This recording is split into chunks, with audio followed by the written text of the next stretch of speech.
Assalamualaikum warahmatullahi wabarakatuh. Rekan-rekan mahasiswa yang budiman, pada kali ini Bapak akan menjelaskan tentang jenis-jenis karangan dalam bahasa Indonesia.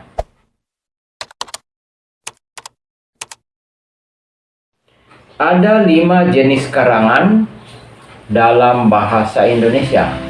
Yang pertama, karangan narasi atau naratif. Yang kedua, karangan deskriptif. Yang ketiga, karangan eksposisi.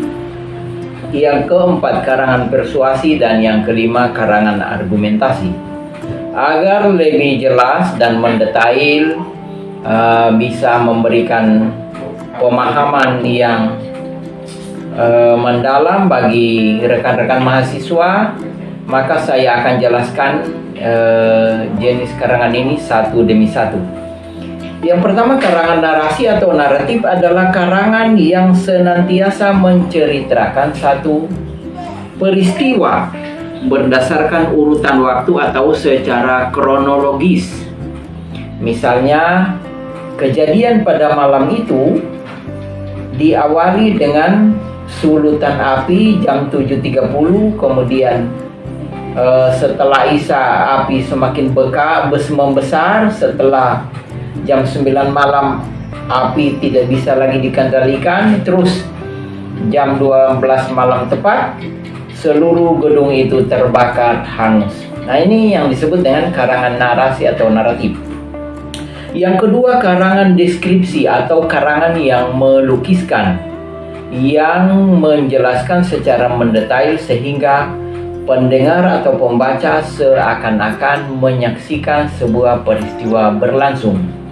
Umumnya karya tulis, skripsi, tesis, disertasi menggunakan jenis karangan deskriptif atau deskripsi, menjelaskan sesuatu data fakta secara mendetail hingga jenuh berdasarkan penjelasan dan sejumlah teori yang digunakan oleh penulis.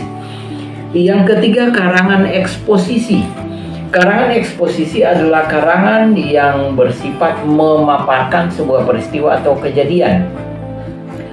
Misalnya, memaparkan satu kejadian tentang kecelakaan, maka dari awal hingga akhir, hingga yang bersangkutan atau saksi mata diperhadapkan di meja pesakitan atau meja pengadilan atau hakim. Jika itu peristiwa yang berkaitan dengan pesta perkawinan atau seremonial, maka dari awal pertemuan hingga ke pelaminan dipaparkan secara mendetail. Karangan-karangan eksposisi juga biasanya digunakan pada berbagai jenis riset.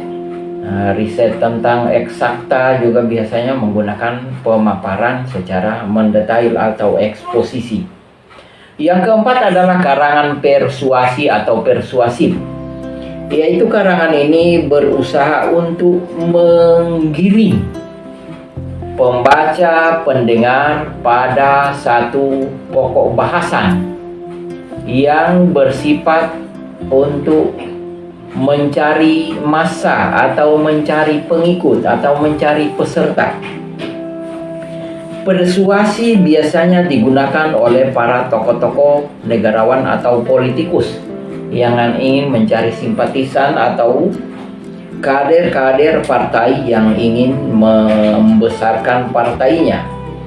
Juga biasanya di berbagai instansi yang sifatnya promosi jabatan biasanya digunakan tulisan-tulisan yang mengandung makna persuasif. Yang kelima, para mahasiswa sekalian, adalah karangan argumentasi atau argumentatif. Karangan ini adalah karangan yang berusaha menjelaskan hipotesis, data, fakta, serta simpulan secara mendetail berdasarkan temuan atau analisis riset yang biasa digunakan pada makalah mahasiswa S1, S2, S3, kemudian karya tulis ilmiah, semi ilmiah, ilmiah penuh, skripsi, tesis, disertasi, serta ilmiah populer, yaitu majalah, riset, atau analisis atau telaah-telaah tulisan-tulisan di perguruan tinggi. Karangan argumentasi juga biasa menjadi debat para negarawan yang ingin mencalonkan diri pada kontestan partai atau pemilihan pada job yang berkaitan dengan jabatan dan pekerjaan. Rekan-rekan sekalian, yang terpenting adalah bagaimana kita memiliki sejumlah kosakata yang berkaitan dengan sinonim dan antonim, lawan kata dan pengertian kata yang hampir semakna. Misalnya ada kata umum, ada kata khusus. Tempat tinggal adalah kata umum, tetapi kata khususnya adalah hotel, homestay, gubuk, huma, rumah. Ini adalah sinonim daripada kata tempat tinggal itu sendiri. Demikian pula kata melihat, ini kata umum.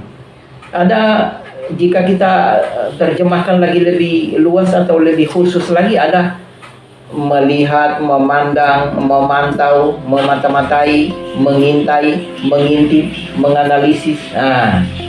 Jadi ada tingkatan-tingkatan kosakata yang bertujuan sebenarnya untuk memperkaya nuansa berpikir atau wawasan berpikir seseorang agar mudah merancang berbagai jenis-jenis karangan dalam bahasa Indonesia, khususnya para mahasiswa yang berkaitan dengan karangan yang Bapak sampaikan tadi, skripsi, tesis, disertasi, atau tugas-tugas perkuliahan lainnya yang harus diselesaikan agar penyelesaian studi tepat pada waktunya.